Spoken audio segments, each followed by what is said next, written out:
Dobro večer svima. Pozdravljam vas sve na predavanju Tamare Ognjović. Njeno predavanje je jedan od nizu naših programa povodom 120. godišnjice naše palate, što slavimo 9 godine.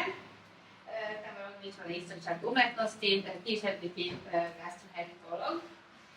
I molim vas, posle predavanja, nemojte poveći, jer smo vam pripremili malo startno iznenađenje. Čekam vas ovdje u nestoriju. Köszönettel köszöntök mindenkit, Tamara Ognjović előadásán. Az ő előadása egy azoknak a programok közül, amelyeket ebben az évben előkészítünk önök számára, és az idei évben 120 éves a Rájtó palota. Tamara Ognjović műszertörténész, író és gasztroenterológus, és ez az előadás is egyébként a gasztroenterológiához kapcsolódik. És még arra szeretném kérni önöket, hogyha véget ér az előadás, akkor esélyessenek el, mert előkészítettük önök számára egy kis édes meglepetést itt az előtérben. A előtérben a riječ, Tamara Ognjović. Hvala najlepše. Poštovane dame i gospodo, dobroveče. Hvala vam pre svega što ste se okupili u ovako lepom broju danas na ovom mom skromnom predavanju. Ja se uvek radujem kada dođem u Suboticu i moram da kažem, poslednjih nekoliko godina zaista divnu saradnju imam sa kolegama svojim ovde i sa subotičkom publikom.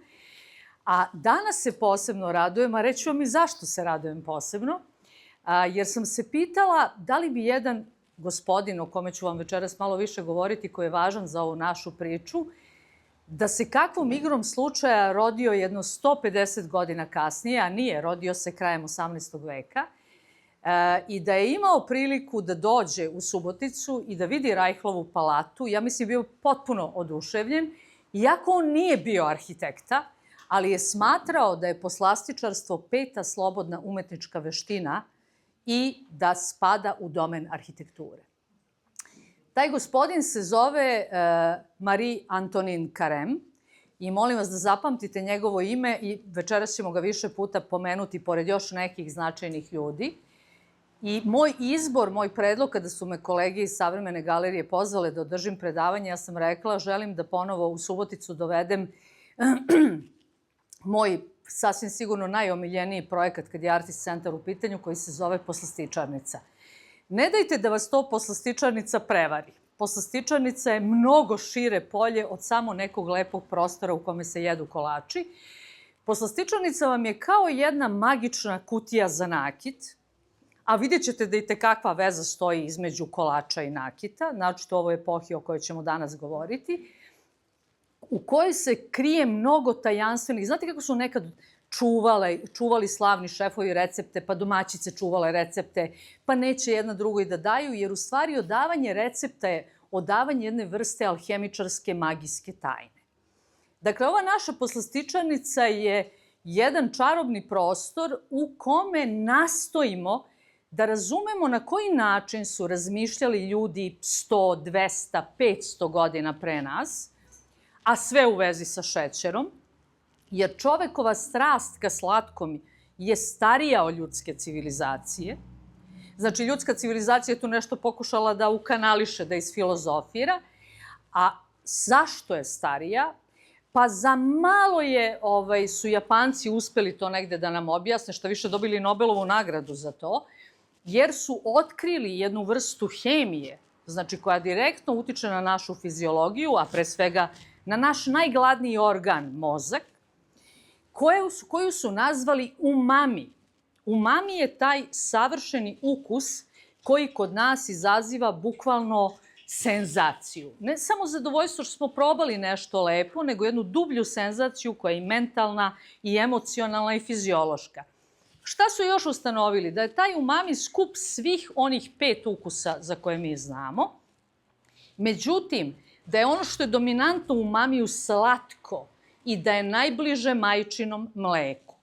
Kako je majčino mleko taj ukus koji velika većina nas je prvi ukus koji oseti kad dođe na ovaj svet, to je jedan trag koji ostaje duboko u našoj mentalno-emocionalnoj matrici i zapravo kada malo bolje razmislite, svaki put kada uzmete da pojedete nešto slatko, nešto što vam se dopada, dobro ste raspoloženi pa želite neki kolač, ili ste očajno raspoloženi i hitno vam je potrebno nešto slatko, ili ste se preradili, pogotovo intelektualno. Mozak, to je jedna strašna aparatura. Znači, i onda kažete, ja ne znam šta mi je danas, ceo dan sam sređivao neke papire ili sam nešto pisao ili sam nešto istraživao ili sam se nešto naprezao, pričao sam ljudima ceo dan, imam strašnu potrebu da pojedem onu jednu milku od 300 grama, bar toliko. Ili tako se loše osjećam, potrebno je, pogotovo mi žene, ova priča je strašno važna sa tog aspekta jer ima veze sa hormonima i sa nekim našim raznim statusima, jer to nas vraća tom umamiju, jer taj umami kod nas izaziva stanje spokoja, kao ono kad nas mama uzimala u ruke kad smo rasplakani ili uznemireni, i te stvari su izuzetno tesno povezane i fiziološki, i psihološki, i emocionalno, jer kao što svi vrlo dobro znamo, čovek nije samo telo, čovek nije samo duša, čovek nije samo čovek je u najboljem slučaju te sve tri stvari u dobrom balansu. A da bismo napravili dobar balans, uvek nam je potrebno malo šećera, iako ova naša aktuelna civilizacija pokušava da taj šećer na svaki način stigmatizuje. Međutim, ja vas neću voditi tako daleko. Ja ću da vas vodim za početak do jednog vremena koji jako volim. To je neki 18. vek. Zašto je taj kraj 17. početak 18. veka važan za ovu poslastičarsku priču? Naslov ovog mog predavanja je Slatko lice secesije. I voljela bih da zapamtite kada stignemo do kraja ovog našeg hoda, zašto baš secesije? Važno je da vam dam odgovor na to pitanje, jer mi ćemo se šetati sada i kroz rokoko, i kroz francusku revoluciju, i kroz istoricizam, i kroz 300 čuda, jer na kraju dana ja jesam i umreću kao istoričar umetnosti i tu pomoći nema, ali kao što rekoh, poslastičarstvo jeste umetnička disciplina i to ne samo po Karemu, nego još po nekim velikim i važnim autoritetima, a vidjet ćemo šta je to moralo da ispuni da bi zaista postalo umetnička disciplina. U 17. veku se pojavljaju neki famozni prosvetitelji, sećate se tih ličnosti, tog Diderota, Voltera i tako dalje. Sada i znamo što su se radili na planu enciklopedistike i koje čega, međutim šta su ti ljudi u stvari uradili na planu hrane je revolucionarno i mi to osjećamo i dan danas. Jednostavno su rekli, nećemo više da jedemo ove bibere. Biber je generički pojam koji se odnosi na sve srednjovekovne sosove. Nećemo više da jedemo ove bibere, nećemo posle obroka da legnemo da spavamo, hoćemo da nam jedemo lagano, hoćemo da jedemo lepo, zeleno, ukusno, da bismo mogli da mislimo. Ta maksima je itekako prisutna, verovali ili ne, čak i u savremenoj dijetetici. I iako u to vreme oni nisu znali o fiziologiji ovo što mi znamo danas, osjećali su, posmatrali su svoje telo, svoje reakcije, svoj i onda se dogodilo da se kompletno promenio jelovnik. Jelovnik se osobito promenio kod jedne društvene klase, koja je vrlo insistirala u tome da bude lider, jer to što su oni aristokrate upravo na grčkom znači da predstavljaju elitu. I ta klasa uvodi na svoje jelovnike, posebno Francuska nam je strašno važna za ovu priču, mada ćemo dotaći i druge delove Evrope, a osobito ovaj deo sveta u kome se vi nalazite. Znači, zašto baš Francuska? I kako god se okrenete, naletite na tu Francusku. Zato što se prosvetiteljstvo javlja u Francuskoj. I zato što francuski dvor odlično razume koje prosvetiteljske ideje kad i gde treba da primeni. Jedna od maksima prosvetiteljstva je da i onaj čovek koji nije aristokrata titulom i rođenjem može postići plemenitost duha poznavanjem stvari, naročitim ukusom i smislom za estetiku. Dakle, znanje. U na toj i takvoj slici se pojavljuje to, naravno, u međuvremenu. Ovo je podjednako važno. Desila su se velika geografska otkrića. Desile su se te neke velike nizozemska istočno-indijska kompanija, britanska istočno-indijska kompanija. Znači, slivaju se razni uticaji u tom pravcu. Luj XIV. Smatra da je on najvažniji vladar Evrope. Njegov dvor postaje to ogledno mesto od, kako bih vam rekla, od mode, nameštaja, hrane, načina plesa, muzike, teatra i svega ostaloga. Međutim, postoji tu još nešto. Način kako mi obedujemo danas Doručak, ručak, večera, eventualno neke užine, ovi koji preskoče doručak pa upadnu u frižider posle ponoći i zatvore vrata iza sebe. Doručak praktično ne postoji u tom vremenskom periodu. Jako je veliki interval, govorim o aristokratiji, molim vas da budemo potpuno precizni. Jako je veliki interval između ručka i večere. Onaj čovek koji je u polju, koji radi, koji fizički radi, kao i mi kad smo na polju, krećemo se, ne pada nam na pamet da smo mnogo gladni, jel da? Najviše jedemo kad smo kod kuće. Međutim, šta uraditi i prevariti glad između tih, već rekli bi vam sad lekari, insulinska rezistencija, niste doručkovali cap, već se tu drama dešava. Pomalo se gricka između, ali vi ste aristokrata, vi ne možete da grickate šta god. Znači, vi morate da grickate nešto fino. Umeđu vremenu vam je stigla neka topla čokolada, stigla vam je neki čaj, sa Levanta je stigla neka kafa. Pa dobro, ne može niko baš da pije sve te napitke, a da bar nešto ne umače. To vidite i na ovoj vrlo lepoj Leotarovoj slici, doručak porodice Lavernje. Vidimo majku i ćerku aristokratkinje koje, kolege iz Nacionalne galerije u Londonu su to nazvali doručak. Međutim, to nije doručak, to je užina. Znači, vidimo kako umaču neke fine keksiće, to je najverovatnije topla čokolada, možda je čak i čaj sa mlekom. Mi obično vezujemo čaj sa mlekom za Englesku, što je potpuno u redu, ali čaj se itekako pije i u Francuskoj i vidjet ćete na koji način to utiče na određene fenomene koji će stići i do ove famozne secesije o kojoj je reč. Svi ti dvorovi se međusobno posmatraju. Međutim, u tom trenutku još uvek postoji jedna važna stvar. Ne može kolače da jede bilo ko, ne može šećer da jede bilo ko. Šećer je fantastično skup. Šećer je ta jedna maksima 17. 18. veka koja pokazuje, sve dok ne krene industrijska revolucija, da ste vi bogati, da ste vi aristokrata. Bez obzira na ovakvo prosvetiteljsko razmišljanje, ljudi još uvek jedu po onome što srednji vek prepoznaje kao priroda čovekova. A srednji vek ne prepoznaje prirodu čovekovu kao vašu biologiju, već kao vašu društvenu klasu. Šećer je namenjen društvenoj klasi. Koliko se daleko, naravno i ta visoka društvena klasa nije toliko bogata, šećer košta kao zlato.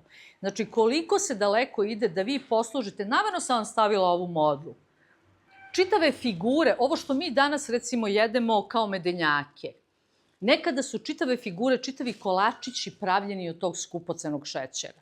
Naravno da pojesti jedan takav komad šećera, ili evo ovde vidimo ovaj viktorijanski par je vrlo zanimljiv, izliven iz tog kalupa, bilo je to mnogo. Šećer je istina bio mnogo drugačiji nego je šećer koji mi danas jedemo, ali bilo je to mnogo, međutim to je služilo za pokazivanje.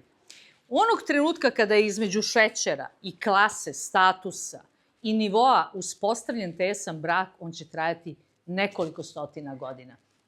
Šta je takođe jako važno? Ko i kako može ovo da radi? Onaj koji savladava takozvanu slatku dokolicu.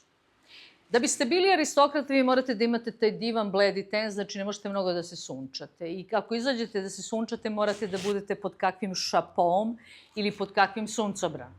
Vi ne smete mnogo da se naprežete, vaše telo mora da bude fino i mekano, ne može po ovim savremenim fitness standardima da imate bicepse, tricepse i ostalo.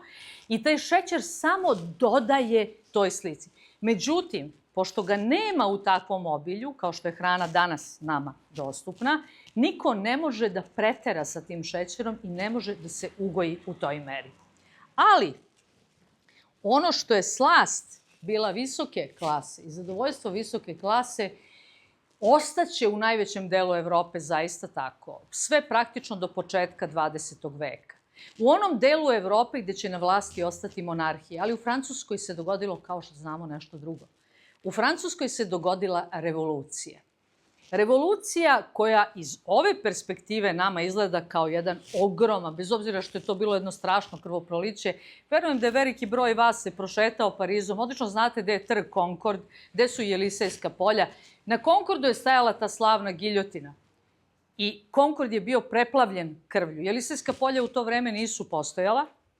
Njih je napravio tek čuveni baron Osman 1870. kad je probio sve one silne bulevare i verujte da to nije bilo lepo mesto da se na njemu nađete.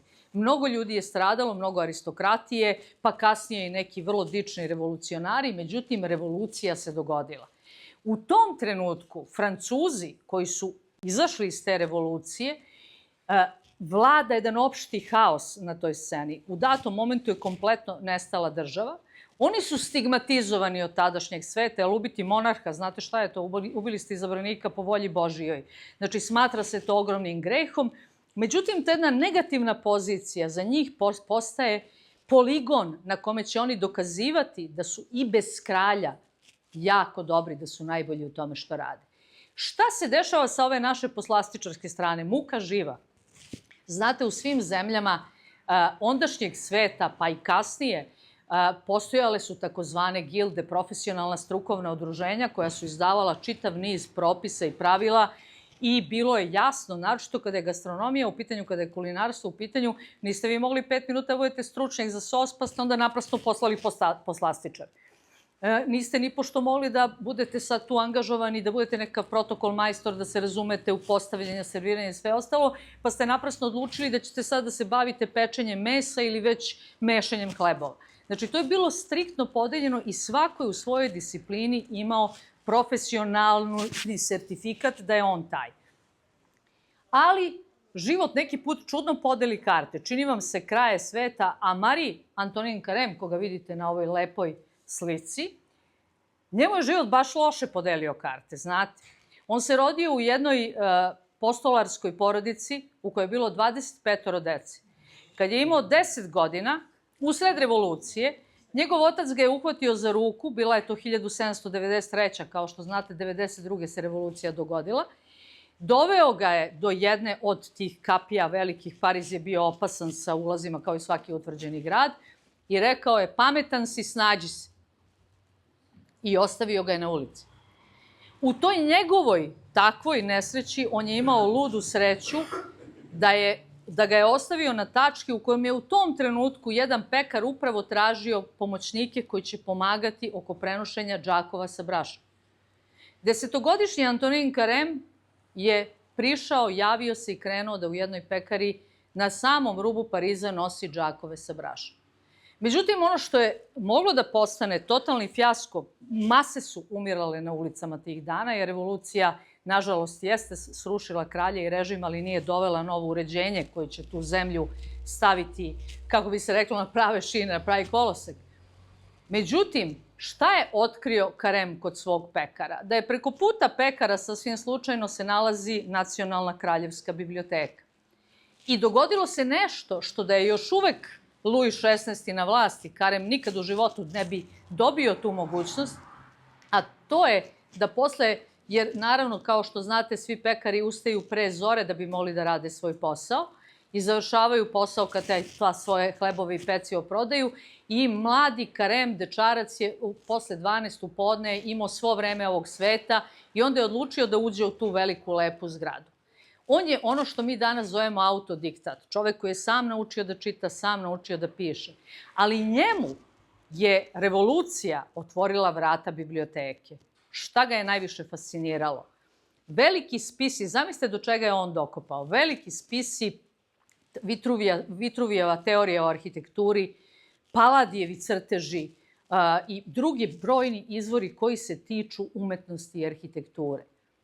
I taj dečko, bez ikakvih izgleda da uopšte ostane živ, a ne da postane to što će postati, je bio potpuno opčinjen i shvatio je, pošto ga nikakav esnaf nije obavezivao ni na šta, da niko nikada nije u stvari pokušao da poveže pekarstvo i klasično poslastičarstvo sa onim što mi danas nazivamo konfeterija, odnosno različiti proizvodi koji se prave od šećera, razne bombone i koješta.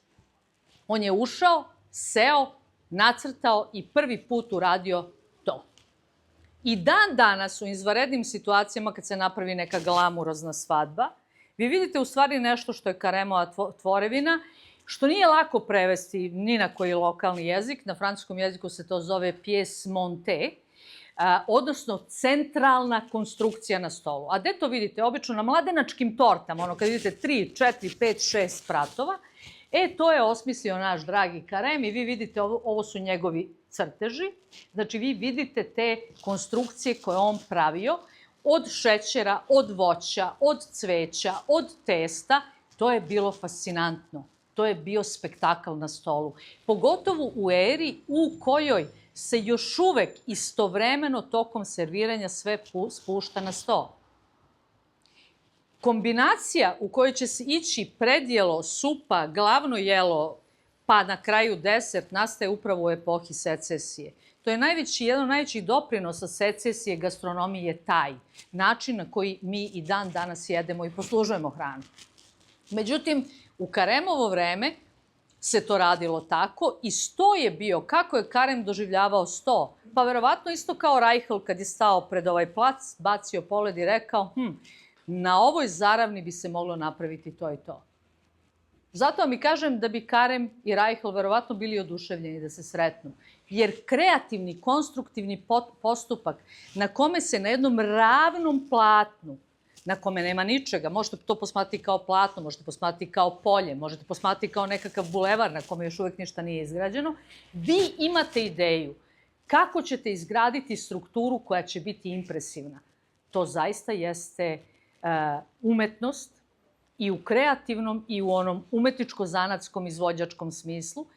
Umetnost koja kreće od određene ideje, ima određenu funkciju, a pre svega ima određenu estetsku performansu. Karem se, međutim, nije zaustavio na tome. Vrlo je rano bio zapažen. Koga je zapazio? Jedan opasan čovek, vanserijski političar i vanserijski sladokusac, Talleyrand. I gde Talleyrand je u momentu shvatio, kada je video šta Karem radi, Karem je naravno u međuvremenu otišao. Kako to znamo? Zato što je Karem prvi šef koji je napisao svoje memoare, koji je napisao seriju knjiga koje su vezane za stvari koje je radio. I to ga je učinilo da dobije onu titulu u trenutku kada je Francuska republika, samo je Karem bio princ među kuvarima. Znači, shvatio je da treba da piše, shvatio je da to treba da bude ilustrovano na pravi način, shvatio je da ako želi da izloži svoje ideje, da ako želi da ima nastavljača u svojim idejama, on to mora da stavi među korice knjige. Bio je fasciniran knjigama i shvatio je u toj svojoj ubogoj i teškoj situaciji gde u stvari leži prava moć. Znači, šta je nadalje učinio? Meni je žao, dosta je sitan taj crtež. Dizajnirao je prve kuvarske uniforme. I danas te visoke kape koje može da nosi samo master šef, to je takozvana Karemova kapa. Zašto je Karem napravio baš takvu kapu? Pa zato što je on bio mali rastom. A kad šef uđe u punu kuhinju, a Karem je na kraju došao do toga da zaista vodi armiju pomoćnika i sušefova, znači, kad uđete u kuhinju, svi moraju da vide šefa. Karem nije bio čovek koji viče. Jednostavno, kada se pojavi sa tom visokom kapom, svi su znali da je on tu. Uradio, sad mogu da vam pričam 3 dana, ali za nas je on suštinski važan. Kao čovek koji je smislio jedan koncept koji dan danas rećemo u kolačima, takozvani milfoj. Znači, prvi je koji je shvatio da najbolji odnos dobijete u kolaču kada postavite u korelaciju nešto što je tvrdo, čvrsto, hrskavo i nešto što je meko, senzibilno i senzualno. Uveo je takozvani muški i ženski princip. U prevodu, izvinjavam se, ali ovo je u najfinijem smislu te reči, napravio je čist seks na netu. To je Karem. Znači, jer kolači uvek imaju tu vrstu naboja. Međutim, ono što je možda bilo interesantnije još od svega, Talleyrand je shvatio da će, zahvaljujući tome što Karem zna i načinu na koji to Karem prezentira, zapravo Francuska republika dobiti diplomatsko sredstvo. To što je francuska gastronomija i dan danas velika perjanica sistema, možemo da zahvalimo tom dečaku ostavljenom da umre u sred Pariza 1793. godine. Jer on je postao taj prvi gastrodiplomata. Zovu sa svih strana. Talleyrand ide u Beč, Karem ide i postavlja sto za austrijskog cara. Onog trenutka kada Napoleon se prevari, ko je Karem iza Napoleona, naravno, čak i postoji šaljiva anegdota u kojoj Napoleon kaže to što Karem uradi u kuhinji, ja ne mogu za 1000 života da uradim na bojnom polju. Znači, u momentu kada Napoleon izgubi rat u Rusiji, početkom 19. veka, ruski imperator Aleksandar I traži da Karem dođe u Peterburg. Međutim, Karem je tamo naleteo na jedan tvrd orah koji nema veze sa carstvom. Znate, nad carem uvijek postoji car, a to je obično lični lekar. A uvaženi Jakov Viler, lekar ruskog imperatora Aleksandra I, apsolutno nije dozvolio nikakve te količine šećera i nikakve novatorije. Viler je promašio vek, trebao je da se rodi pre neki dan, znate. U svakom slučaju, veliko ime, veliki autoritet i mladi majstori žele da dođu da uče od njega. Preminuo, nažalost, rano, u svojoj 44. godini života. Zašto? I sad ćete vidjeti koliko je to zaista veliko, to njegovo majstorstvo. Pa od ugljen monoksida, od sagorevanja iz kuvarskih peći. Podsjećam vas, nema struje, nema gasa, nema ničega, sve te peći rade na ćumur. Veliki broj kuhinskih majstora, veliki broj kuvara, veliki broj radnika u kuhinjama je umirao od isparenja iz tih peći koje su se ložile. E sad zamislite koliko je složeno danas napraviti pojedine kolače kada mi imamo sva ova pomagala raznorazna čiriba u kuhinji, a zamislite da ložite šporet i da pravite taj milfoj, da ga pečete tako, te korice, pa onda treba da umutite taj puter. Ima jedna mnogo zabavna epizoda iz Tudorske Engleske kad su konačno shvatili kako da umute krem, a da on stvarno ako postane gust, divan i podatan, a nisu imali mikser. Kuvarski pomoćnik se popne na merdevine, rađene su rekonstrukcije Tudorske kuhinje i to vrlo uspešne, a glavna kuvarica sa ogromnom, znači nema čak ni one žice koju su koristile naše bake i prabake, znači sa ogromnom zašiljenom, koja liči oko na svrdlo minersko, varjačom, jako brzo muti dok on sa te velike visine, čista fizika, kap po kap spušta unutra. Dakle, ono što nam je, a šta nam je doneo? Između ostalog, ja sam pomenula milfoj, ali recimo nisam pomenula eklere, na koje su moćni mađarski poslastičari odmah odgovorili sa išlerima i to je bilo jako uspešno. Ali pričat ćemo u čemu su razlike i gde se ko sa kim i kako dogovarao i pregovarao. Jer to jeste najveći sudar. Taj francuski svileni krem, taj hrskavi milfoj, vi zapravo u komšiluku imate jednu ozbiljno pravu francusku poslastičarnicu, to je Virag u Segedinu, koja i dalje pravi jedan od boljih milfojeva koji sam jela u Evropi. Znači, a sa druge strane dolazi ta monarhija koja se demonstrira u tortama, u tim patišpanjima, u puter kremovima, orasima, lešnicima, znači teška artiljerija iz ovih delova sveta. Elem, vrlo je to oštra i zanimljiva bitka. Znači, imamo eklere. Pretpostavka je i mnogi indikatori govore u pravcu da je Karem taj koji je osmislio famozni croissant. Iako Beč ne da čuti, pošto oni odgovorno tvrde da su oni to prvi umesili, ali dobro, ajde sad računamo ipak da se jedna austrijska princeza udala za posljednjeg vladara Francuske, pa je tu moglo da dođe do određenih interakcija. I nešto što se zove croquembouche. Croquembouche jako liči na ove naše krofnice, uštipke, profiterole, znate kako to izgledaju ti. Međutim, to je rađeno na jedan drugačiji način i od toga se obično prave ti čitavi raznorazni tornjevi. Pretprošle godine sam čak i kod Žerboa u Budimpešti videla taj jedan, kako se zove, Pies Monte Karemov, upravo od tog Croquembouche-a. I nešto što je u Francuskoj nazvano petit four. To su minjoni. Mi to ovde zovemo minjoni, Francuzi bi se užasnuli, pošto oni minjonima zovu meso. Fine komade, male komade mesa oni zovu minjoni, oni to zovu petit four. Znači, sve nam je to došlo sa ovim briljantnim čovekom. Taj briljantni čovek, ne znam da li je znao, ne znam šta je, kako je razmišljao, međutim, bio je strašno velika zvezda i u jednom momentu kada se u Francuskoj nakon pada Napoleonovog pojavi jedna jako važna persona, jedan veliki finansijer, govorim o Jamesu Mayeru, prvom baronu od Rothschilda, niko neće da dođe, svi ga nekako gledaju ispod oka, ništa što ne sviđa, ipak je on tu finansirao, onda se pročulo za prevaru koju je napravio na engleskoj berzi dok se odigravala bitka na Waterloo, da vas ne gnjavim, ima mnogo tu pikanterije, uglavnom nije ga francusko društvo baš dobro primilo. A onda je Rothschild, koji je bio jedan lukavac nebeskih dimenzija, rekao, dobro, pa možda ne vole mene, ali znam koga će da vole. I on je 1823. godine angažovao Karema.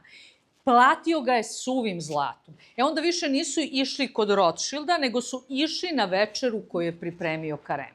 I to je vreme kada nastaju ti prvi gastronomski, gurmanski klubovi i tako dalje, ali da jedete hranu, pa to bi bilo možda u našem vremenu kao kada bismo rekli, Bože, imam privilegiju da večeras jedem Wellington biftek koji je spremio Gordon Ramsay. Mada je ovo čak i jače od toga. Slava našeg dragog prijatelja Karema se proširila dvorovima, proširila se svetom, on je zaista velika zvezda svog vremena. Njegova dela su prevedena na mnoge jezike, a ja stalno ponavljam tu veliku primetbu ovdašnju, da njegova dela, kao ni delo čuvenog, jednog od drugog po značaju čoveka u toj galeriji velikih šefova, čuvenog Augusta Escoffija, nijedna naša ugostiteljska škola te ljude nije prevela. To je velika šteta, ogromna šteta. Međutim, ko je najosetljiviji na taj proizvod? Drage moje dame, mi. Mi. Naime, još ta famozna prosvetiteljska misao, eto voli, ima tu hipotezu koja je vrlo interesantna, elaborirao je to čuveni Jean-Jacques Rousseau u svom romanu Emily, koji je u stvari filozofski roman, ali je pre svega namenjen učenim damama, gde konstatuje da ženski pol ima urođenu sklonost ka slatkom koju valja kontrolisati. Sad ja znam da ćemo mi kolektivno da se složimo s tim konceptom. Na to će se nadodati famozni Brice Savarin, autor čuvene fiziologije ukusa, koji dodaje rečenicu koja kaže dame više vole slatko, a onda dodaje, pazite sad ovu korektnost rodnu pre 200 i nešto godina, i muškarci koji na njih liče. To vam je Brice Savarin. Znači, međutim, činjenica zaista jeste da vi kako imate taj jedan poseban odnos u tom vremenu. Posebno, šta je tu jako važno? Teško je to danas razumeti iz ovog našeg vremena kada mi više ne posmatramo u toj, ne pravimo takve klasne razlike. Nemamo taj sad odnos jao, monarhija i mislim mi čak i o princu i princezi od Velsa razgovaramo kao da su nam komšije, što bi bilo nezamislivo pre 200 i nešto godina. Međutim, ta nova građanska, buržoaska klasa koja se pojavljuje, ja imam običaj se šalim i da kažem, ljudi nikako ne vole kraljeve, ali strašno vole njihove dvorce, vole njihovu garderobu i vole njihovu hranu. Ta klasa ima potrebu da dokaže i pokaže da bez obzira, znate, nekad u prošlosti kažu plemenitog roda, to je nešto što je vaša datost, ono je prilike kao nekakva odrednica u ličnom horoskopu ili neka genetska predispozicija kada je u pitanju vaše telo. Znači, i sad se tu treba dokazati, zaista ta buržoazija 19. veka u Francuskoj postaje perjanica, pokazujući sve vreme da bez obzira što oni nisu plemići, bez obzira što je njihov najveći doprinos činjenici da su prihvatili industrijsku revoluciju, da znaju kako da raspolažu finansijama, kako da ulažu, da su oni plemeniti duhom. Zašto? Odjedanput, šta se dešava u 19. veku na način na koji se nikad ranije u istoriji nije dogodilo? Vi dobijate te moćne bankare i industrijalce kao velike pokrovitelje umetnosti. Šta hoće da vam kažu? Hoće da vam kažu da se razumeju umetnost, da oni to prate. Dobijate ih kao organizatore posebnih klubova, takozvanih gurmeja, stručnjaka za gastronomiju. Oni hoće da kažu da bez obzira što nisu kraljevskog roda, oni odlično znaju da cene šta je to što je kvalitetna hrana. Znači, onda nastoje da svoje domove nameste i opreme na način koji nije ništa ispod tog vladarskog. Možda to nije Versaj, ali su to svakako stvari koje su opremljene i dizajnirane i raznorazni interesantni predmeti, komadi nameštaja uvezeni iz Indije, iz Kine, koristi se svila, Japan je i japanizmi strašno moderan i aktuelan tih dana. Oni se razumeju, oni znaju. Njihov nobles leži u njihovom znanju, njihovom moći i u njihovom ukusu. Unutar te buržoaske slike naročito se ističu žene, jer ako muževi tamo vode nekakve industrije, fabrike, banke i ostalo, te žene imaju vremena. Dolazi do migracije u gradove. Te žene koje žive u gradovima, a pripadaju tom elitnom finansijskom sloju, imaju mnogo više vremena nego njihove parnjakinje koje recimo vode neko imanje na selu. I šta se tad formira? Nešto što smo upamtili svi mi kod naših baka, a neko i kod prabaka. Formira se damski salon. Formira se onaj prostor unutar doma u kome je ta dama, koja je glavna domaćica, apsolutna kraljica svog carstva i koja pokazuje svojim drugaricama kako je ona nabavila fantastičan kineski porcelan, kako je naručila haljinu po najnovijoj modi takvu i takvu, Kako će kod nje na njen poziv doći poznati pesnik da čita poeziju, kako će doći poznati muzičar da svira na klaviru. Gledali smo tolike filmove, ako ništa. I ti ženski saloni, zašto je taj privatni prostor jako važan u ovoj našoj poslastičarnici? Pa kolači su tu strašno važni. Kolači su ti koji daju taj finalni dodir ukusa i nivoa domaćice, koji pokazuju da ona razume šta je, jer kolači su jedini, kako bi rekao Žil Guf, koji je učenik Karemov, kolači su jedini koji u sebi objedinjavaju i moraju da objedinjavaju da bi bili taj vrhunski produkt umetničkog zanata. Objedinjavaju u sebi, znači pre svega vrhunsko poznavanje zanata. Najkvalitetnije namirnice u kolačite, nećete staviti bilo šta. Mora se poštovati recept. Znate, kod gulaša možete da improvizujete, ali probajte sa princes krofnama da improvizujete, da vidite šta će se dogoditi. Znači, i na kraju, ono što se nije u ranim vremenima očekivalo ni od jednog drugog jela, moraju da zadovolje visok estetski standard. Da ih prvo jedete očima. I to je ono što su i Karem i Guf uveli kao novinu. Čovjek prethodnih vremena osjeća stvari nosem i nepcem. Znam da je to nama u eri vizualnih medija gotovo nepojmljivo. Ali od ove epohe čovjek počinje da stvari posmatra očima. Prelazi u grad. Taj moment je strašno važan. Grad diktira neke nove uslove. I ti saloni od intimnog prostora postaju prostor prezentacije. Te žene stvaraju svoj imidž. Uđete li u čuveni muzej Orsay u Parizu, pogledajte dobro portrete tih žena, pogledajte kako one izgledaju, pogledajte kako su obučene, a naročito pogledajte gde su portretisane. Portret je bio skup, dakle, ja ako se portretišem, hoću da budem portretisana u svojoj najboljoj stolici koja je presvučena kineskom svilom.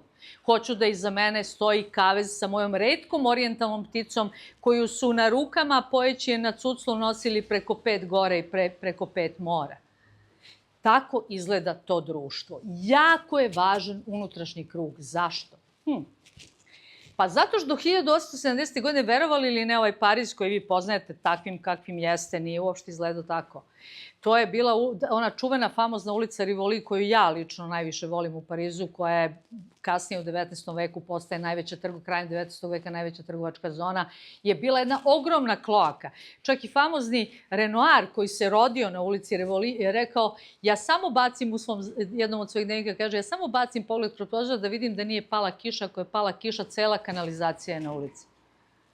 Znači, istovremeno na Mareu, znači to je zona od Notre Dama, iza leđa Notre Dama, jednom od najstarijih srednjovekovnih kvartova Pariza, nisu još formirali prvo parijsko groblje Père Lachaise. Mrtvi su se sahranjivali na trgovima u slojima ispod Place de la République. Tamo ne samo što su sahranili sve poginule u francusko-pruskim sukobima, nego i 4 mumije iz Louvra koje su počele da se raspadaju pa su morali negde da ih pokopaju. Dakle, uopšte to nije ovaj romantični grad svetlosti. Tek kada dođe baron Osman, svi su kukali, jao, ruši se levo-desno. On je napravio Pariz kakav mi znamo danas. Tog trenutka ova naša gospođa može da izađe iz salona. Do tog trenutka, iako postoje razne kafane, kafanice i tako dalje, žena sama u kafani i kad vidite sve one čuvene čaše apsinta na slikama kod Manea, Degas, to su prostitutke, to morate da znate. Znači, naša gospođa prvi put može da izađe, može da ide u šoping. Znate kako to bio lep šoping? Bože, šta mi žene smo sve sebi odradile ovom emancipacijom. Lepo vi odete u šoping, imate svoj karnetić, tamo kupite sve šta vam treba, ništa ne plaćate, ništa ne nosite. Trgovac upiše vašu adresu, vašeg gospodina muža udari po novčaniku, on to lepo i kulturno plati jer neće se bruka pred narodom. To vam sve donesu na vaša vrata, vi onda sednete, naručite kod Ladurea. Ladure je jedna od najstarijih poslastičarnica u Parizu. Oni su radili one fantastične kolače u filmu o Mariji Antoinette i Sofije Coppola. Kod Ladurea naručite svoje omiljene kolače, sipate jedan mali mariner, onako jedan fini likerčić, sednete i na tenane otvorite i konstatujete sa zadovoljstvom da stajete u korset od kitove kosti i da ćete zaseniti sve dame kad se budete pojavili u društvu. Probijeni bulevari, bezbednije ulice, omogućavaju da žene mogu da izađu na ulice. Međutim, šta je dodatno važno? I pored toga što mogu da izađu na ulice, one i dalje ne mogu da ni na koji način same sednu u bilo koji prostor. Jer ste istog trenutka etiketirani. Istog trenutka ste sumnjivi. I naravno okretni, jer mi pričamo o vremenu industrijskih revolucija, stvaranju gradova, rastu kapitala, a vi ovde na ovim mojim, nažalost, vrlo malim slikama, žao mi što to ne može da se poveća, ali reći ću vam šta je šta, okretni trgovci shvataju šta treba da urade, a to je da naprave repliku salona koji je lepši od kućnog salona, u koji pristojna dama može da uđe da ne bude stigmatizovana. Pristojna dama takođe zna sve što su bar žene moje generacije kad su bile male znale. Rekla je mama da pristojna devojka ne jede kad ide ulicom i da ne jede u javnosti, a da nije sela, a da to nije restoran i tako dalje. Stvaraju se i prve fizičke poslastičarnice. Vi vidite ovde samo neke primere, neki od njih još uvek postoje. Ovaj Ladure famozni na Jelisejskim poljima, kad god vas put u tom pravcu nanese. Znači, takođe, evo, to je ova zelena ovde, on je baš ima tu secesijsku stilu, secesije kompletno urađenu terasu. Ovde sasvim gore levo, to je čuveni markiz koji se nalazi u Bejoglu u Istanbulu, koji je napravljen kad je francuski ambasador doneo svoju ambasadu tamo, pa da mu ne bude teško, sve je urađeno u duhu Art Nouveau, da se osjeća kao kod kuće. Znači, onda famozni čuveni food hall u Herodsu, koji je isto iz 1903. godine. Vidjet ćete kako je ta 1903. 1904. vrlo zanimljiva godina, koji je kompletno urađen u duhu arts and craftsa, znači, odnosno engleskog, ostravskog smera u secesiji. Anželin je i dalje na Rivoliju, nalazi se tačno iza repa zlatnog konja Jovanke Orleanke, ne možete da promašite. Ovo je divna, sasvim dolena božanstvena u Pragu, čuveni kafe poslastičarnica opštine u Pragu, u samom je centru grada. I sasvim gore je naravno Hotel Moskva u Beogradu. Tačno ona tačka gde i dalje Persival Paje Jovanovića, odakle je, nažalost, izmeštena poslastičarnica koja je originalno bila tu. Naše dame sada, ovo je upravo jedan prizor ovo je jedna poslastičarnica koja više Glop se zvala, ne postoji, 1889. I vidite i kako su zastale da pojedu kolač, da popiju kafu ili da popiju čaj. Znači, poslastičarnica se nalazila na Jelisejskim poljima u pauzi šopinga. Jean Béraud je jedan od najpoznatijih slikara ove epohe koji se upravo bavio tim žanr scenama i sijaset zanimljivih slika koje svedoče sa posebnim akcentom na žene, stil života žena tog buržoaskog, pre svega buržoaskog sloja. Šta je dodatno interesantno? Što ovi kolači su tempirani, nisu oni tako te veličine. Da dama ne mora mnogo da zine, znate. Ceo ugođaj treba da bude estetski. Poenta je u estetici, sve treba da bude delikatno. I francuskinje ove epohe, pogotovo tog buržoaskog sloja, strašno insistiraju. I mi smo sijaset u našim kulturnim obrascima kasnijeg vremena upravo tih manira dobili iz te škole. Dakle, u čemu je razlika između klasične kafane i kafea i poslastičarnice? U tom socio-psihološko-moralnom smislu. Pa kafe i kafana su uvek okrenuti ulici. Oni uvek imaju stolove koji su napolju.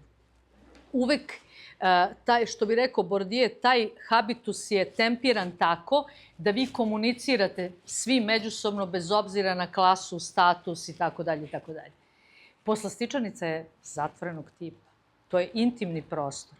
Prostor gde se sedi za malim stolom.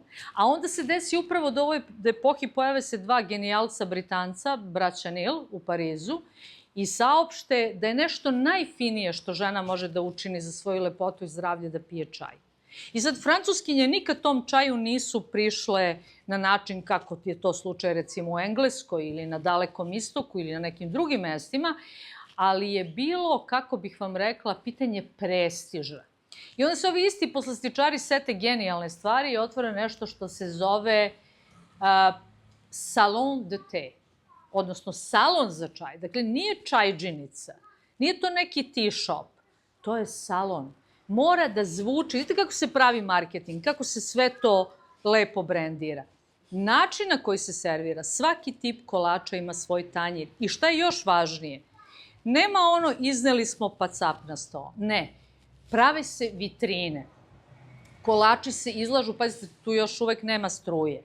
Pod naročitim osvetljenjem.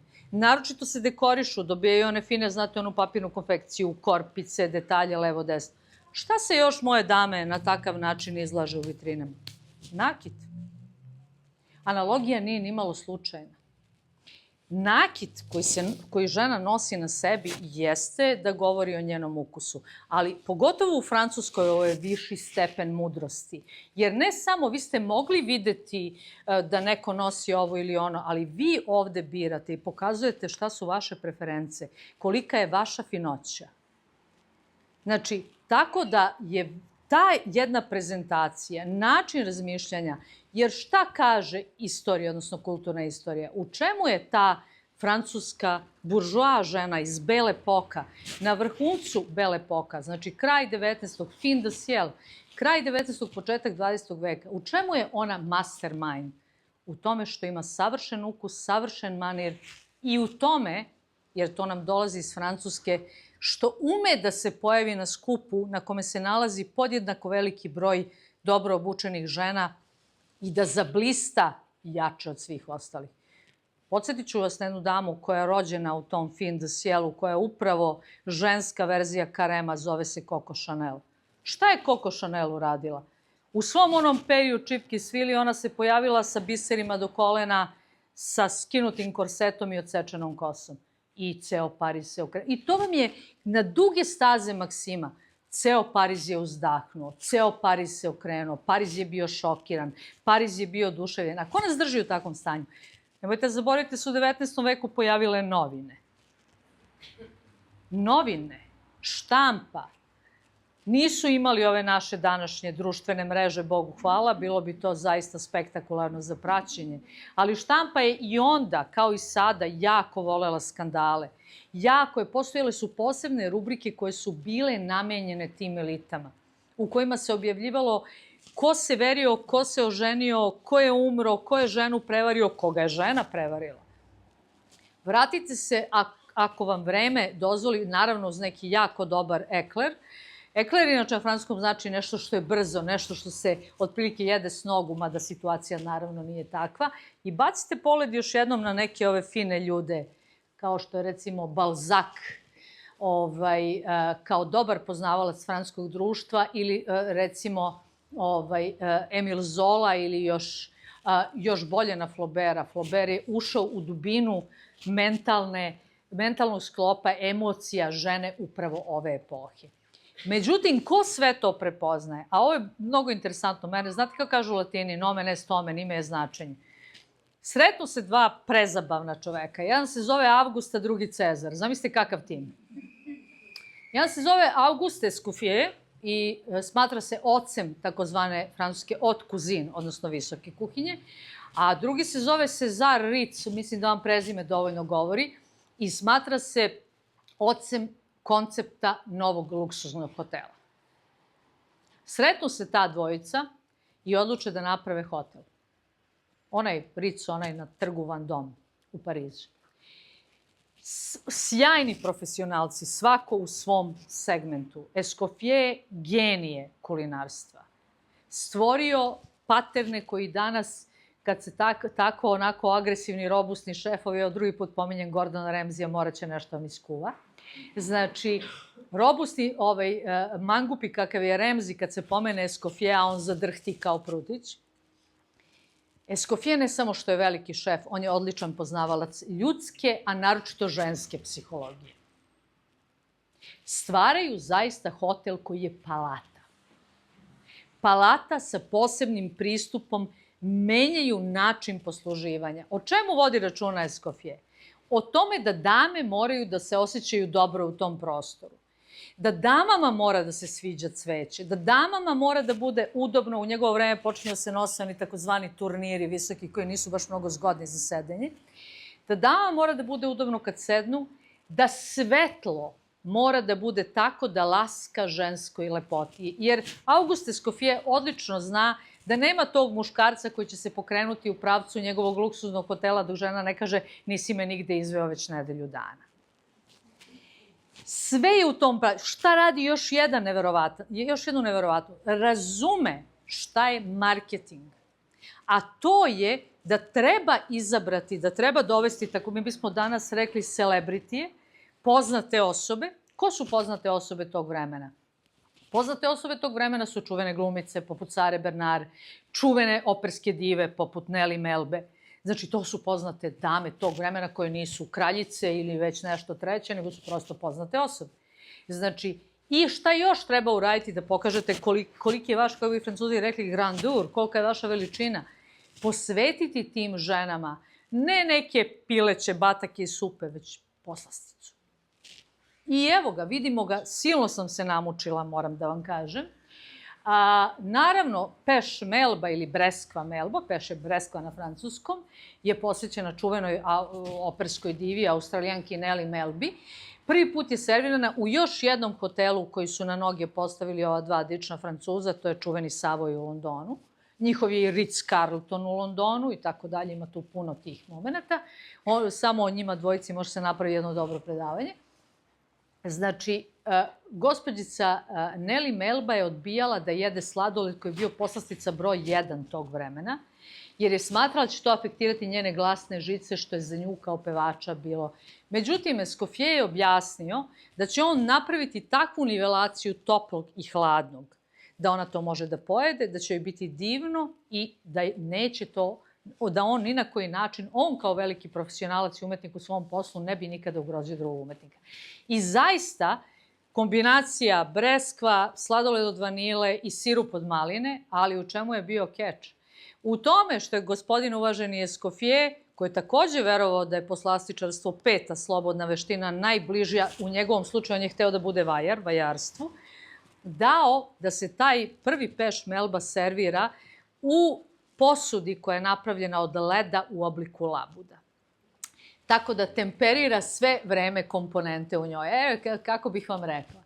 Vrlo sličnu stvar je uradio sa druge strane, vidite takozvani krušku lepa Jelena ili Poire Belle Hélène, koja je posvećena još, nastala je nakon istoimene opere koju je komponovao čuveni Offenbach i posvećena jednoj drugoj dami, Hortenziji Schneider, koju je Pariz poznavao pod imenom, je bila komičarka i pevačica, jedna dama koja je bila zabavljač širokog dijapazona, koju je Pariz znao pod umetničkim imenom Lesnader. Znači, njoj je posvećena jedna božanstvena kruška u šantilji kremu prelivena čokoladom sa bademima. Dakle, jasno vam je kakvog kalibra je bio zavodnik uvaženi gospodin Escoffier, pored toga što je bio vrhunski šef. I čovek koji je nesumnjivo na najbolji način proslavio Francusku i proneo njen gastronomski steg širom sveta. Ali to je neka druga priča. I naravno, mi ovde vidimo šta je korak dalje. Da i on u Ricu pravi nešto što se zove taj famozni salon de thé i kad bi taj salon de thé koji dan danas postoji u Ricu progovorio, vi biste se zapanjili ko je sve tamo sedeo. Prvenstveno dame.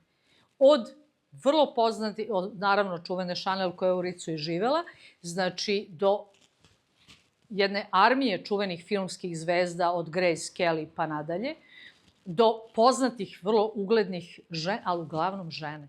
Jer su oni procenili, tako su ušuškali i namestili iz tog salon de thé u Ricu se izlazi u jedan divan vrt, pa možete sediti i napolju, ali su ga opet izolovali da ženama omoguće prostor u kome će one i da se pokažu i da se dokažu i da budu opuštene i da ćaskaju i sve redom. Znači, ovo je epoha, to je vrhunac. Kada govorimo zašto Belle Époque, zato što to jeste vreme Art Nouveau, to jeste vreme secesije. Uvek kažemo da secesija kao reč u umetničkom smislu referira na nešto što je odvojeno do tadašnjih tokova. Međutim, u ovom konkretnom kontekstu u kome nastaju brojni obrasci od kojih i mi mnoge praktikujemo i dan danas, secesija u stvari se odnosi ne samo na umetnički stil koji će se u estetskom smislu pojaviti i u kombinaciji materijala i u posmatranju sveta i života i u modi, pa i u poslasticama, već u činjenici promene stila života. Prelazak u gradove, urbanizacija, industrijska revolucija, šta se tu još dogodilo? Zašto ove stvari o kojima mi govorimo kao super luksuznim prelaze, kako bih ja rekla, na drugi nivo događaja? Upravo zato što se ti ljudi u tom promenjenom kontekstu menjaju svoj način života, menjaju svoje kulturne potrebe. Industrija će omogućiti da brojne stvari koje su do juče bile ekskluzivna privilegija one moje aristokratkinje sa prvog slajda postanu daleko dostupnije svima. Industrija će omogućiti da šećer više ne bude toliko skup. Industrija će omogućiti da i žena manjih finansijskih moći može da obuče i da kupi lep materijal, da sašije lepu haljinu. Da se može počastiti nečim što je ekskluzivnije. To je ono što donosi taj fin de siècle, taj kraj veka. Ali pre svega način života koji je preselio tog čoveka 17. 18. pa ako hoćete i srednjeg veka iz ravni bazičnih potreba i senzacija koje su vezane za nepce i nos na oči estetiku. Reći ću samo ovo, pogotovo zato što ovdje ima mnogo dama. Žene pre kraja 18. veka nisu smatrale da treba da imaju više od 3 ili 4 haljine. Kad otvorite svoje ormane, hoće li se na vas srušiti bar jedno 55 komada čega god? Ovo vreme donosi i tu vrstu konzumerizma. Ne u ovako ekscesnom stanju kao što je to slučaj danas, jer kam lepe sreće da mogu da obučem jednu haljinu s kraja 19. veka, ne zbog njenog kroja, nego zbog kvaliteta materijala. Znači, ali to vreme pravi tu platformu koja se u kasnijim procesima otvara ka tome što smo mi danas. Međutim, Francuska vijori tim svojim stegom visoko stalno pokazuje da je suverena. Ima tu svoju tripartitnu, kako bi se reklo, komisiju koju voli da ističe onako anegdotski u čemu su oni sve jaki. Pored toga što su naravno izvanredni kada je reč o umetnosti i tako dalje, da je to gastronomija, da je to neprevaziđeni francuski jezik prosvetitelja, mislilaca, filozofa i tako dalje. I naravno, odgovorno tvrde, mada je to nemoguće statistički proveriti, da su najbolji ljubavnici na svetu. Znači, ali dobro zvuči, lepo se slaže sa jezikom, blagoglagoljivo. Međutim, ostatak Evrope je i dalje pod monarhijama. I onaj ko daje, kako bih vam rekla, zeleno svetlo da je nešto stvarno dobro, jeste vladar. Znači, ako vladar nije rekao da je nešto dobro, da je neko dvorski liferant, da neki veliki značajan pekar ili poslastičar radi za dvor, da je pozvan da radi za dvor. Međutim, upravo taj antagonizam je još zanimljiviji u Beču i u Budimpešti. A zašto je zanimljiviji? Pa zato što se i tamo dešava industrijska revolucija i zato što se i tamo pojavljuje nova klasa. Što je još interesantnije, to su države koje su u multinacionalnom i multireligioznom smislu mnogo kompleksnije nego Francuska. I ja uvek u šali kažem, svaki put kada vidim te listiće u Doboš torti, ja pomislim kako su oni zapravo slika jedne kompleksne carevine koja je imala isto toliko listića i mogla očas da se transportuje u različitim pravcima. I onda kažu sa ove strane vrsni poslastičari, a moram da stavim pre svega naglas, to uvek radim. Austrijanci se 100 puta naljute na mene, ja im dam širom otvorena vrata, se ljute koliko god hoće, ali ključni poslastičari te epohe su pre svega Mađari. Mađari su zaista ti veliki majstori poslastica i oni razumeju odlično određene procese i sa tim izlaze na tu scenu. I mi zaista vidimo šta je tu ključni koncept. Naravno da u Austro-Ugarskom carstvu ima najrazličitijih poslastica upravo zbog tih brojnih nacija i praksi i običaja koji su unutar tog carstva. Ali šta je taj pièce montée, što bi rekao Karen? Torta. Otvorite francusku kuhinju, ako mi nađete jednu tortu, ja sam spremna da vam se izvinjavam narednih 10 godina. Nećete naći ni jednu.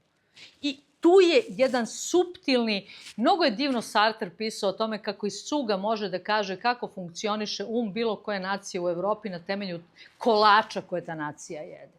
Znači, francuski videli smo, to je taj milfoj i hrskavo i svileno. A A ovde imamo patišpanj i puter krem. To je mnogo solidniji, tektonski mnogo čvršći, integrisaniji sastav. Međutim, istovremeno to je sastav koji nije lišan, on je snažniji. Kao da se pomalo šali, aha, vaša je republika lepršava, ali naša carevina je vrlo postojana. I naravno, ono što je meni uvek bilo vazan interesantno, kompetitivnost tržišta se javlja u tom vremenu. Zašto je ta doboš torta tako važna? Zašto je važnija od drugih torti? Pa ljudi moji, nije bilo frižidera. Ljudi moji, nije bilo uslova za transport. Jožef Doboš je napravio tortu koja može da se transportuje, da se ne raspadne sva usput. Koja je čuvala tu svoju svežinu na duge staze. Koja šta više, koja u šali ne kažem ko sarma, sve je bolje što duže stoji, što se više puta podgreje. Pritom, ipak postoji nešto zajedničko na ovoj relaciji. Vi ovde vidite u sredini kolač San Honoré. San Honoré je svetitelj zaštitnik kuvara Francuske. Znači, i on je napravljen od tih krokembuša, od tih krofnica i tog svilastog krema. A ovde, naravno, prepoznajete Esterhazy i Doboš, valjda to ne moram da kažem u Subotici šta je šta. Ali, šta im je ipak zajedničko? Šta mislite?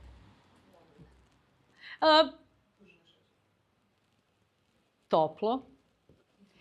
Dva ukusa dominiraju ovom epohom. Šta mislite, kakav je ukus ecesi? Kakav je ukus bele epoka? Ne. Vanila i karamel, odnosno prženi šećer.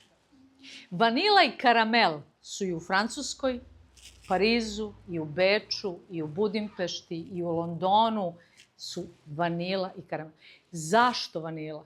Pa sve do trenutka dok posljednja stvar koja je industrializovana su začini. Vanila je skupa kao vatra. Sladoled je nešto što je nama danas lako dostupno. Postoje frižideri, zamrzivači, aparati. Molim vas, isključite struju.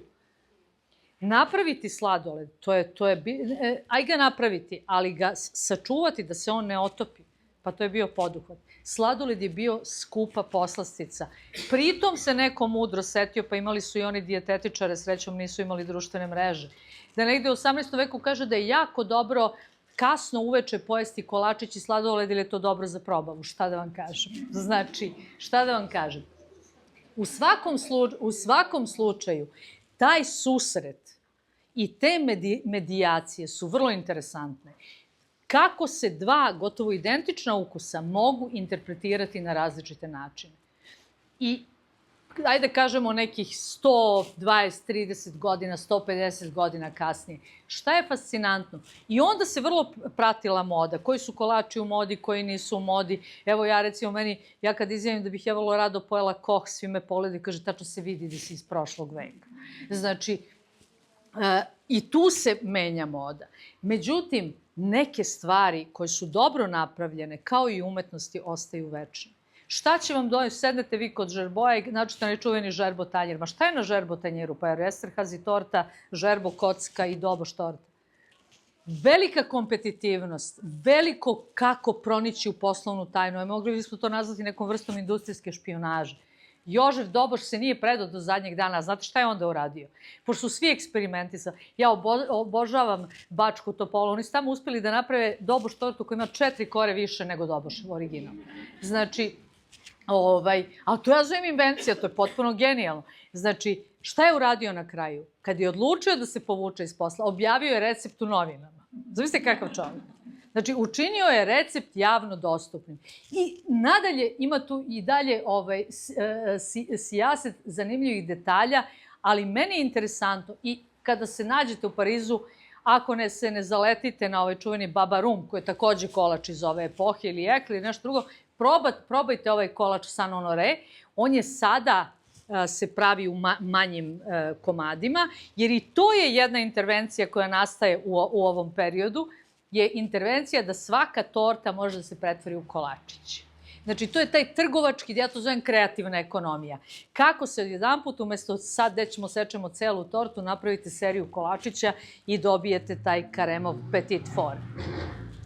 Naravno, šta se sve odigrava u ovoj priči? Pa, znate kako, u gradu morate da reklamirate proizvod. Industrija koja je sve moćnija, pogotovo prehrambena industrija, Znači, ne sede sve žene, nažalost, u salonima zbrinute i ne idu onako u šoping.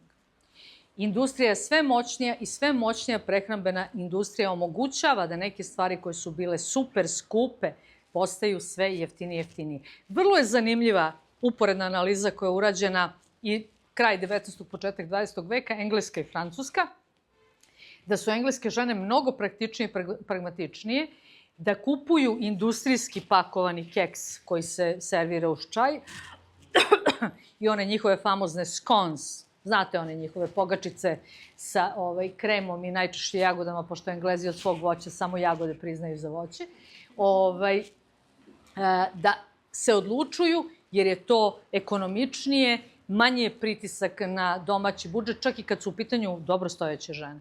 Za razliku od Francuskinja koji dalje insistiraju na svojoj dekadentnoj decentnosti da će dati prednost ručno rađenom kolaču koji je neuporedivo skuplji. Međutim, industrija sistematski prodire. Ali mudraci u toj industriji, mudraci poput Escoffiera kažu ali mi nekako moramo da privučemo narod da oni ipak više kupuju naše keksove i slične stvari, i naše bombone, naše bombonjere, nego što ulaze u poslastičarnicu. I onda nađu ovog drugog genija koji se zove Alfons Mucha. Ko je pre svega taj koji će odneti bombonjeru? Pa muškarac je bio u neko vreme, Bože, pre Isusa Hrista, taj koji je kupovao ženi lepe kolače i fine stvari. Eto, kažem vam ja, kad bi ja stavila listu za i protiv emancipacije, vi biste se iznenadili. Kako mučeni muškarac da izabere kad on možda da treba kupi flašu pića prijatelju, on bi znao šta će. Pa privući će ga lice lepe žene sa te kutije. Mi ovom Alfonsu Muhi, koga svi jako volimo i drag nam je i dan danas, možemo da zahvalimo što smo mi žene nadrljale i što nikad same sebi nismo dovoljno lepe, jer on je stvorio tog ikoničnog manekena, savršene kose, ovolicnog struka, bujne biste. Ta dama poslužuje, jede kolače, biskvite i koješta i dalje je super vitka, ali to može samo na Muhinim slikama. I naravno, to istovremeno, to je, kako bih vam rekla, znate ono kad jednim udarcem ubijete dve muve. Taj privlačni izgled tih Muhinih žena i tekako utiče i na ove druge žene, jer te žene na njegovim pakovanjima u tom novom industrijskom dizajnu, one su lepe, bogate, dobro obučene i očigledno je da jako liče na Muhine savremenice iz salona i poslastičarnica. I one su te koje nude, kao mi danas, znate ono L'Oreal. Pa znaš šta, ako Penelopa Cruz koristi ovu boju za kosu, ja ću da koristim ovu. Iako nikad neću postati Penelopa Cruz, ali to na tom nekom mikromentalnom planu dobro zvuči. Znači, to je jedna velika i važna novina. Jedna novina koja je ostavila dubok trag u umetničkom pravcu koji u ovom delu sveta zovemo secesijom, a zove se i Art Nouveau, i modernizmo, i Jugendstil, i Liberty, i tako dalje, i tako dalje. I ono što je možda nadživelo više nego stil, više nego estetika, boja i sve ostalo, jeste sam koncept marketinga, sam koncept reklame. Vi kad pogledate i danas kad uključite pa vam uletete neke reklame, vi znate da je taj proizvod koji se reklamira bez veze, pogotovo kad je hrana u pitanju. Vi znate da ta Coca-Cola ne bi trebalo se pije, a i ona nastaje, prve reklame za Coca-Colu nastaju upravo u tom Art Nouveau ključu. Da je to, ali svi ti ljudi su tako lepi, tako su zgodni, tako su mladi, tako su poletni i na nesvesnom, to je ta 25. sličica. Bože, ako popijem koju Coca-Colu, pa dobro, neće mi biti ništa, možda i ja posebno, a možda šećer ima i taj efekat, izaziva hiperreaktivnost. U svakom slučaju, međutim, na toj slici postoji i neka druga priča. Neka druga priča koju ću ja zaokružiti u ovom trenutku, a vama ostaviti u amane da me zovete još jednom. Šta vam fali? Pa samo kad ja dođem, jedu se kolači u Savremenoj galeriji, u Gradskom muzeju i Jevrejskoj opštini, realno. Istina živa, može se dokazati. Među ovim salonskim, finim, otmenim zvezdama, privilegovanim žena i tako dalje, se javlja jedna nova klasa žena, koje su uglavnom pretkinje većine nas u ovom prostoru. To je žena koja je zaposlena. I ja sam namerno, teško je bilo doći do ovih slika, sasvim gore desno su konobarice koje su posluživale početkom 20. veka u poslastičarnici Angeli, koja još uvek postoji na Rivoliju.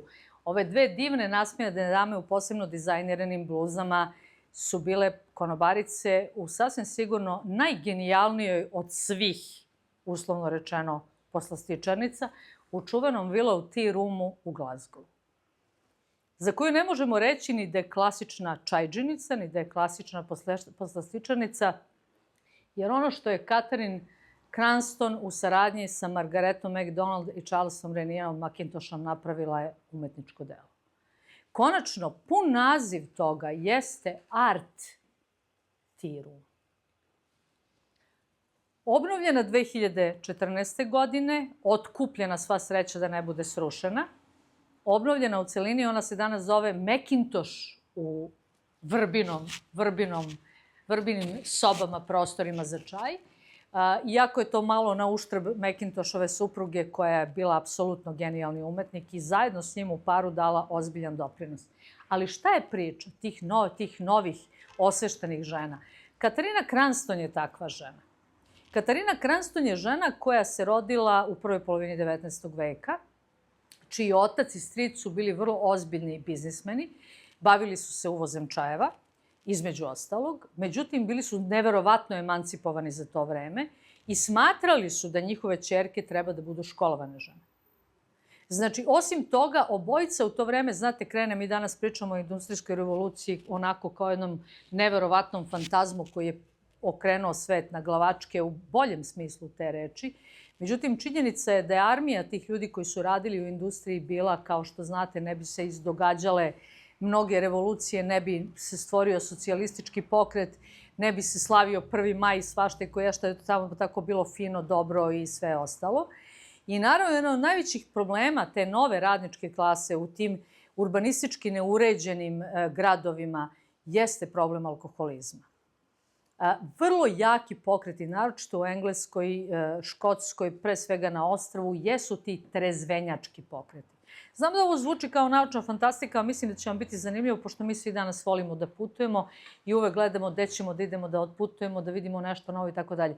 Ali prva turistička putovanja koja je organizovala organizacija Thomasa Cooka, Thomas Cook je u stvari bio predsjednik trezvenjaka, odnosno ljudi koji su se borili da se ljudi koji rade teško u industriji ne opijaju danonoćno i da tu svoju bedu od nadnice ne potroše na džin, već je za njih organizovao da odu da vide kako je u Brightonu, kako je lepo more, da imaju neke druge sadržaje koji će im oplemeniti život. Tako počinje priča o turizmu. Znači, Catherine Cranston je takođe pripadala društvu trezvenjaka. Međutim, njena zamisao je bila da stvori tako lep, umetnički oblikovan prostor u kome će se služiti najfiniji čajevi, što je slučaj danas, ako vas put odnese u Glasgow, nemojte da omašite, da ne svratite ovde, i kolači, gde će žene dovesti svoje iznurene alkoholu sklone muževe da uživaju u lepom ambijentu, da se opuste uz razgovor, lep čaj i lepu poslasticu i da otkriju da život ima i neko drugačije lice, a ne samo ono iz onih strašnih crnih peći iz kojih kulja pepeo i dim u teškom, izuzetno teškom višesatnom radu bez ikakve naknade. To je bila ideja Katarine Cranston. I ona je odlučila da u centar te svoje ideje poveže umetnost, jer Charles Renier Mackintosh, kao što velika većina vas zna, i njegova supruga su nosioci Arts and Craftsa u Velikoj Britaniji, odnosno britanske, da kažemo, verzije secesije. I ovo je zaista jedno čarobno mesto u kome je taj neverovatni par dizajnirao sve. Od tih prelepih vitraža, oslikanih panela, do escega i tanjira. Znači, to je total dizajn, total art. Godina je 1903. Samo godinu dana pre nego što je Reichel krenuo da pravi svoju kuću. I velika većina ovih kuća iz godine 1903. 1904. Jedan špic. Zato uvek volim da posmatram epohu secesije kao vrhunac jednog procesa. Ne kao početak nečeg novog. Znamo da će doći rat i znamo da će Art Deco da poskida i Bauhaus sve te detalje. Već kao vrhunac jednog procesa u kome se težilo da se život i način života pretvori u jednu vrstu umetničkog dela u vrlo širokoj lepezi. Od onoga što je estetika prostora u kome se živi, do onoga kako se izgleda, do onoga kako se komunicira, do onoga kako se i šta se jede. Na toj slici, dragi moji, postoji i ovaj deo slike koji je meni posebno zanimljiv, upravo zato što je jedna žena izvanrednog uma, okupila, bila je veliki mecena umetnika, vodila je ona prva žena biznismen koja je vodila svoj hotel, 4 su postojale ovakve čajdžinice, ali je Willow bio najpoznatiji, koja je promišljala ne samo o tome da ona uživa u tome što ima, a imala je mnogo, već u tome da u konceptu socijalne pravde omogući i drugima da uživaju u onome što je lepo, ukusno i što podiže kvalitet života. A nemojmo se zavaravati, znamo da i dan danas to malo šećera, ne bismo ga gutali toliko u svim proizvodima u ovom našem prebrzom veku u kome mi zapravo nemamo vremena da uživamo, se pravimo da uživamo, da nam nije neophodno da osetimo onaj umami sa početka moje priče. I sad ovde, pa što me ne prekinete ljudi? Znači, šta bih ja volela da se desi, zašto ja navijam već par godina unazad da se desi ovde? Evo malo, danas sam sedela u Bosu. Prvi put kad sam sela u Bos, sela sam i tamo sam pojela jedan fantastičan kolač. Kolač koji u sebi sadrži te tako bitne ukuse za epohu u kojoj je nastajala ova kuća. Ova kuća koja na trenutke, kada pogledam u njen ukras, ne mogu da odolim da ne pomislim, o Bože, sme mi da liznem ovaj zid, ovde 100% ima marcipana. Znači, pomislila sam, da li bi se moglo, a u duhu jednog vremena podići, ostaviti lepši trag, pored naravno same kuće, podsjetnik koga će ljudi pitati, pa zašto se ovaj kolač zove Rajhlov kolač? Nego da mi konačno svi ovako zajedno upadnemo tamo i da objasnimo ljudima, odnosno vlasniku Bosa, da onaj njegov kolač koji se zove Butter and Hazelnut se u stvari ne zove Rajhlov kolač. Zato što se on meni potpuno estetski uklapa u ovu kuću, zato što ima čokoladu koja je formirana kao rešetka od kovanog gvožđa koja je karakteristična za secesiju, zato što sve na njemu diše secesijom, a jede se u vrtu, u prostoru koji je Rajhl, sedeći za doručkom gore na spratu, morao posmatrati zajedno sa svojom porodicom. I zato sam ja uradila ovo. Zamislite koliko sam strašna. Dakle, ovog trenutka je počela kampanja. Znači, ja ne mogu, pazite, mene su toliko lepo 1000 puta primili u Subotici, ja sam stvarno prezahvalna i osjećam se ovde divno. I osjećam se kao kod svoje kuće, osjećam se dobrodošlo. Druga stvar, toliko puta sam zaista divne stvari probala, ali ja mislim, a verujem, nadam se, hajde da napravimo stvarno da pokrenemo to. Evo ja ću, ako treba, sedim svaki dan u Bosu, pošću sve kolače dok ne pristane se to zove Rajhlov kolač. Znači, to je moj predlog. Ovoj divnoj kući, koja slavi svoj 120. rođendan, želim da pored tih 120 dodaje još jednu nulu i da nastavi da bude mesto sjajnih izložbi, dobrih priča i da mene još po neki put pozovu, bar kad je reč o šećeru. Hvala vam najviše. Hvala vam najviše. Ovo je Moskva šnic, to znate. Sjajnom predavanju. Nema na čemu, hvala. I onda molim vas. Da, znate, gastroheritologija ima 4. dimenziju, to je ukus. Izvolite na žerbo. Tu smo je sve premili, onda posledno se molim vas odavno probajte. Hvala vam najviše. I da se održi tradicija da se sa mnom jedu kolače.